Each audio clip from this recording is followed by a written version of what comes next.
आज हम big bulletin में इन्हीं सवालों के जवाब खोजने की कोशिश कर रहे हैं।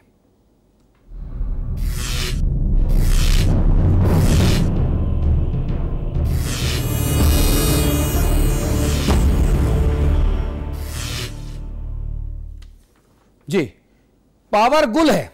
देश भर में अंधकार छाया हुआ था, लेकिन विद्युत मंत्री, ऊर्जा मंत्री आदरणीय श्री सुशील कुमार शिंदे को और पावरफुल बना दिया गया। पावर गुल देश भर में, लेकिन मंत्री हो गए और भी ज्यादा पावरफुल। सोमवार को उत्तरी ग्रिड फेल होने के कारण पैदा हुए बिजली संकट को 24 घंटे भी नहीं बीते थे कि देश के सामने फिर सबसे विकराल बिजली संकट पैदा हो गया। इस बिजली संकट से 15 से ज्यादा राज्यों की करीब 60 करोड़ जनता प्रभावित हुई।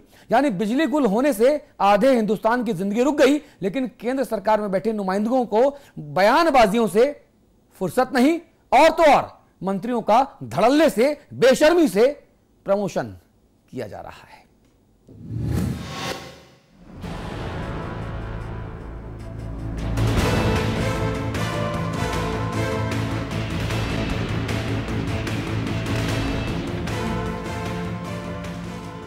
सोमवार को उत्तरी पावर ग्रिड फेल होने से बिजली संकट पैदा हुआ तो चारों तरफ हाहाकार मच गया।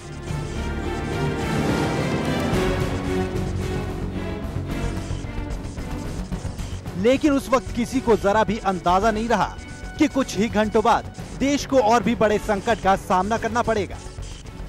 उत्तरी पावर ग्रिड फेल होने के दूसरे ही दिन देश के सामने दोबारा बिजली संकट खड़ा हो गया। जी हां, इस बार एक साथ 3 पावर ग्रिड फेल हो गए। उत्तरी, पूर्वी और पूर्वोत्तर पावर ग्रिड फेल होने के कारण आधे भारत की बिजली गुल हो गई और एक बार फिर हाहाकार मच गया। गेट बंद है तो मेट्रो अंदर जा रहे हैं, कोई मतलब ही नहीं।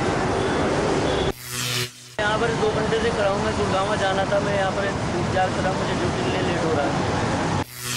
खड़े हुए हैं, हॉस्पिटल जाना है, नंबर लेना है, नंबर लगाना है, बड़ी परेशानी हो रही है। क्या नहीं, मेट्रो बंद है। 3 पावर ग्रिड फेल होने से दिल्ली, एनसीआर, उत्तर प्रदेश और उत्तराखंड समेत कुल 15 से ज्यादा राज्यों में बिजली गुल हो गई और आधा हिंदुस्तान बिजली संकट झेलने पर मजबूर हो गया। बिजली जाने से करीब 400 ट्रेनों की रफ्तार को ब्रेक लग गया और स्टेशनों पर अफरा तफरी मच गई।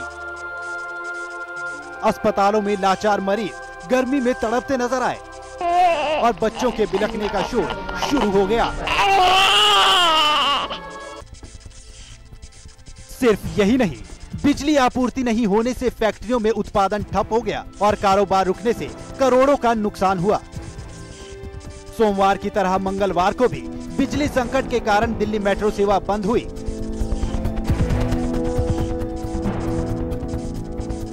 लेकिन जिस तरह सोमवार को पड़ोसी मुल्क भूटान से दिल्ली मेट्रो ने बिजली ली, ठीक कुछ उसी तरह मंगलवार को जोड़ तोड़ करके जैसे तैसे बिजली का इंतजाम हुआ और धीरे धीरे कुछ ट्रेनें चलाई गई। हालात ऐसे हो गए कि इस बार पीएम हाउस और प्रेसिडेंट हाउस से भी बिजली रानी रूट कर चली गई।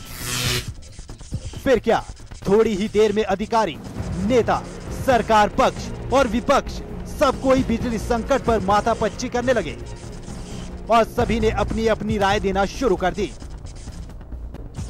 I have been informed that northern and eastern both the grids have failed, and that the moment the reason is by overdriving the power by many states.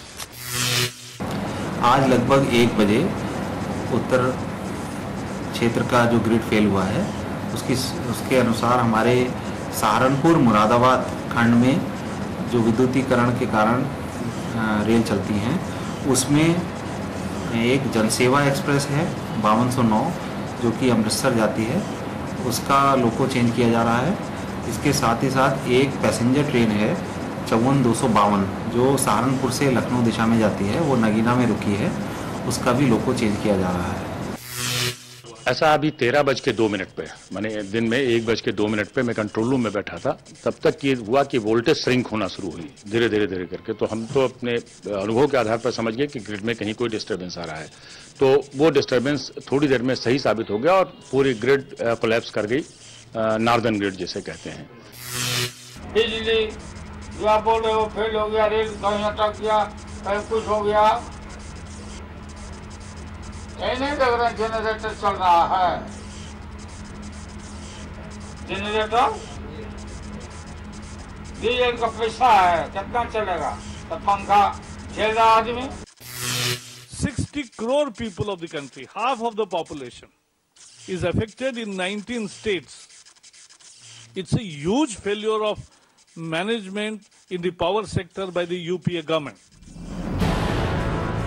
वैसे इस भयंकर बिजली संकट के पीछे अलग अलग राय बताई जा रही है। कोई इसके पीछे ओवरलोडिंग को कारण बता रहा है, तो कोई इसके राजनीतिक मायने तलाशने में लगा है। टीम अन्ना आरोप लगा चुकी है कि सरकार बिजली संकट के बहाने ट्रेनों को रोककर आवाजाही बाधित करना चाहती है, ताकि उनके आंदोलन को कमजोर किया जा सके। भले ही कारण कुछ भी हो, लेकिन बिजली संकट का खामियाजा आम जनता को भुगतना पड़ रहा है। मनीष मंजित, समाचार प्लस। हालांकि बिजली का ऐसा महासंकट पहली बार हुआ है, लेकिन पहली बार हुए इस ऊर्जा संकट ने तमाम ऐसे सवाल खड़े कर दिए हैं जिनके जवाब तलाश पाना आसान नहीं है। जब सोमवार को भयंकर बिजली संकट के संकेत मिल चुके थे, तो फिर पहले से ही इस समस्या से निपटने के लिए पहल क्यों नहीं की गई? जहां बिजली नहीं आने से पानी की सप्लाई भी ठप हो गई है, वहीं देश की सुरक्षा व्यवस्था पर भी सवालिया निशान खड़े हो गए हैं। भले ही पूरा देश आजाद भारत के सबसे बड़े बिजली संकट से जूझ रहा हो, लेकिन सत्तारूढ़ पार्टी कांग्रेस का कहना है कि देश में कोई बिजली संकट नहीं है।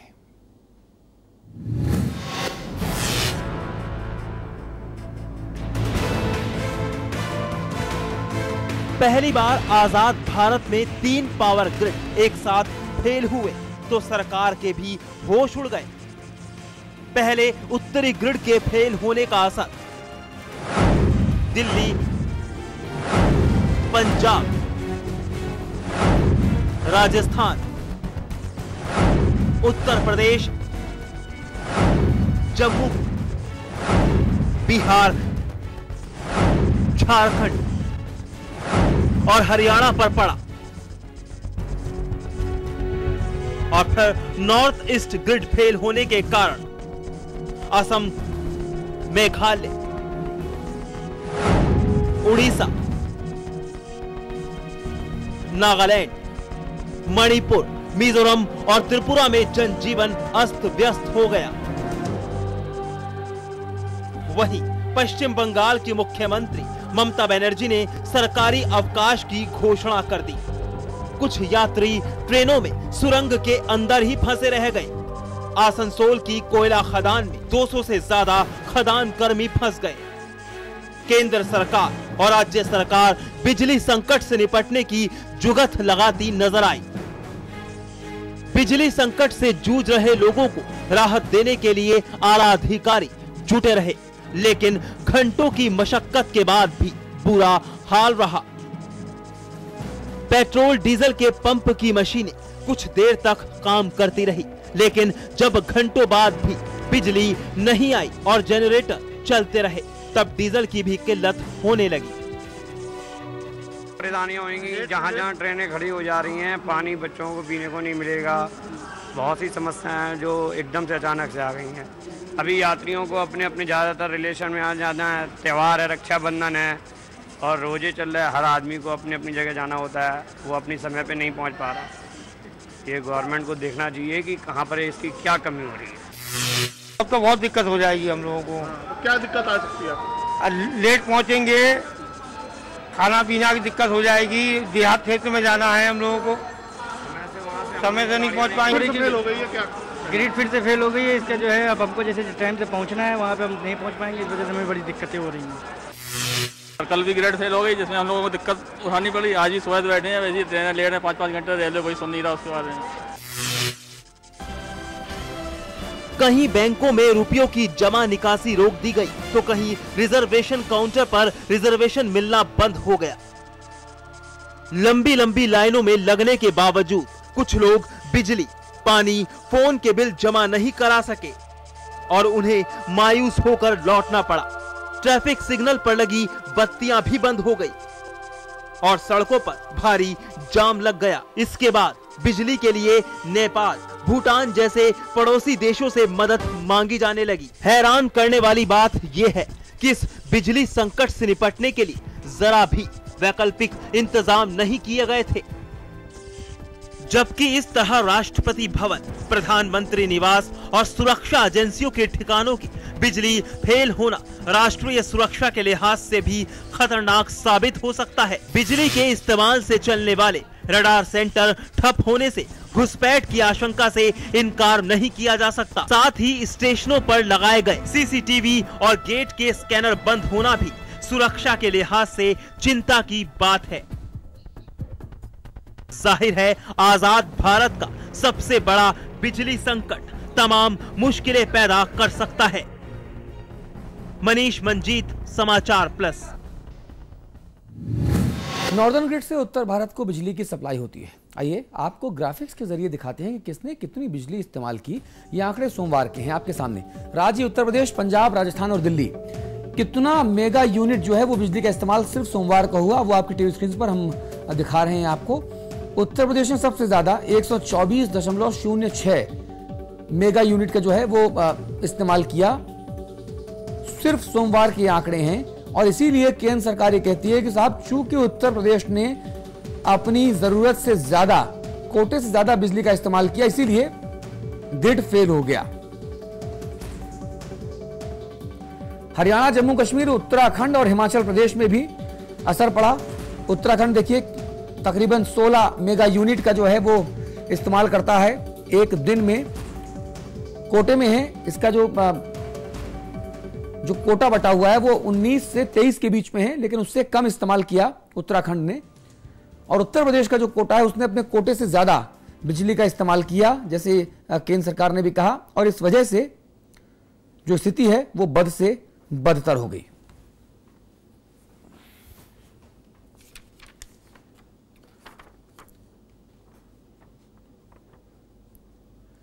और इन तमाम मुद्दों पर बातचीत करने के लिए हमारे साथ समाचार प्लस न्यूज नेटवर्क के managing editor Shri Amitabh Agnihotri ji studio में मौजूद हैं। अमिताभ जी, स्वागत है आपका। धन्यवाद। इसके अलावा हमारे साथ अवधेश वर्मा जी हैं, आप उत्तर प्रदेश राज्य विद्युत बोर्ड के अध्यक्ष हैं। इसके अलावा शैलेंद्र दुबे जी हैं, आप महामंत्री हैं विद्युत अभियंता संघ के। आप तीनों का बहुत स्वागत है। अवधेश भाई, पहले मैं आपके पास आना चाहूंगा, ये दिक्कत कहां पर हो रही है? इतनी माराकाटी मची है काहे के लिए? देखिए, जब आज ग्रिड लगभग 1 बजे जब आज ग्रिड फेल हुआ था, उस समय लगभग 49.7 हर्ट्ज फ्रीक्वेंसी चल रही थी। और जहां तक अभी ओवरड्राल की बात हो रही थी, उस समय उत्तर प्रदेश अगर ओवरड्राल की बात करें तो लगभग 38 से 40 मेगावाट केवल ओवरड्राल कर रहा था। ऐसे में 35 से 40 मेगावाट ओवरड्राल करने की स्थिति में कोई भी ग्रिड फेल नहीं हो सकती। ग्रिड फेल होने का मेन तकनीकी कारण यह हो सकता है कि उसके पहले जब ग्रिड फेल हुई थी, जो भी हमारे फॉल्ट एग्जिस्ट कर रहे थे, उस फॉल्ट को सही तरीके से क्लियर नहीं किया गया। और ना क्लियर करते हुए फिर उसको इन्होंने चालू कर दिया और उसी का नतीजा रहा कि उत्तरी ग्रिड के साथ 2 ग्रिडें और भी बैठ गई। तो एक तरह से जो भी हमारे पावर ग्रिड के लोग हैं, जो भी हमारी तकनीकी अभियंता हैं, जो भी हमारे इसके एक्सपर्ट हैं, उनके द्वारा जो भी कार्रवाई की गई, चाहे वो त्वरित की गई हो या धीरे धीरे की गई हो, उसमें बहुत भी खामियां हैं और इसके तकनीकी पहलू पर इस पर विचार विमर्श किया जाना चाहिए। केवल ओवरड्राल को लेकर एक ओवरड्राल मुद्दा बना के, ये ओवरड्राल कोई आज की घटना नहीं है। 2001 में जब ग्रिड फेल हुआ था, उसके बाद ये ओवरड्राल की घटना अनेकों बार हुई। तो ये ओवरड्राल को केवल मुद्दा बना के तकनीकी जो भी कमियां उसको छुपाने की जो राजनीति की जा रही है, जो इस पर इतना बड़ा हल्ला मचाया जा रहा है, ये सही तरीके से एक तकनीकी डिपार्टमेंट को शोभा नहीं देता है ऐसी बातें रखना। और इस पर गहन अध्ययन किया जाना चाहिए और इसके उपरांत ही इसके तह तक पहुंचने के बाद तब कोई भी स्थिति सही आ पाएगी। शैलेंद्र दुबे जी, जो बातें अवधेश जी कह रहे हैं, उन सारी बातों से आप सहमत हैं? मैं उनकी किसी बात से सहमत नहीं हूं, क्योंकि बिजली एक तकनीकी विषय है। अवधेश वर्मा जी उपभोक्ताओं के बीच में काम करते हैं, वह तकनीकी व्यक्ति नहीं है, पहली बात। दूसरी बात यह है कि जो बिजली का संकट है, पहले तो यह गौर करने की बात है वह क्यों है, क्योंकि ओवर ड्रा करने के लिए राज्य मजबूर हो रहे हैं, तो बिजली संकट की वजह से मजबूर हो रहे हैं। उत्तर प्रदेश में पिछले 2 दशक में बिजली की मांग तो बढ़ती रही, लेकिन नए बिजली घर लगाने के लिए गलत ऊर्जा नीति के चलते निजी घरानों पर अति आत्मनिर्भरता रखी गई। नतीजा यह हुआ कि निजी घरानों ने जमीनों पर कब्जा करने में रुचि तो दिखाई। दादरी इसका एग्जाम्पल है। राष्ट्रीय राजधानी क्षेत्र में 2500 एकड़ जमीन रिलायंस ने वहां कब्जा कर रखा है 2005 से। जो पावर हाउस 3 साल में लग जाना चाहिए था, आज 7 साल हो गए पावर हाउस लगाने के लिए, एक ईंट भी रिलायंस कंपनी ने वहां पर नहीं रखी है। जबकि सरकारी क्षेत्र में जो बिजली घर लगाए गए, बहुत थोड़े से लगाए गए, उन सब बिजली घरों से बिजली मिल रही है। सरकारी क्षेत्र के बिजली घरों से बिजली सबसे सस्ती भी मिलती है।